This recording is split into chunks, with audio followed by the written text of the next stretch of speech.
বিদ্যুৎ স্পৃষ্ট হয়ে মৃত্যু হলো 5টি গরুর।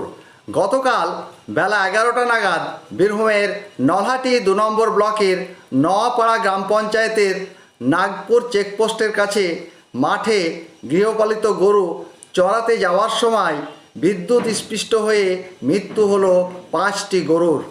জানা যায় 4 তারিখ মঙ্গলবার 7:30টা নাগাদ ঝড় বৃষ্টির ফলে কোথাও গাছের ডাল ভেঙে বিদ্যুতের তার ছিঁড়ে যায়, আবার কোথাও বা বিদ্যুতের খুঁটি উল্টে পড়ে যায়, যার ফলে বিদ্যুৎহীন হয়ে পড়ে বিভিন্ন গ্রাম। ঝড়ের ফলে সেদিনের রাত থেকে পরের দিন 10টা পর্যন্ত বিদ্যুৎ না থাকায় নাজেহাল অবস্থা হয়ে পড়ে এলাকাবাসী। গরমে দেখা দেয় পানীয় জলের সমস্যা বিদ্যুৎ না থাকার কারণে। যথারীতি চাষিরা তাদের প্রত্যেক দিনের মতো গতকাল সকালে গরুগুলো মাঠে চরানোর উদ্দেশ্যে ছেড়ে দিয়েছিলেন, আর বিদ্যুতের খুঁটি উল্টে পড়ে থাকা তারে লেগে বিদ্যুৎ স্পৃষ্ট হয়ে মৃত্যু হয় 5টি গরু। 5টি গরু মরে যাওয়ার ফলে চাষিদের মাথায় হাত।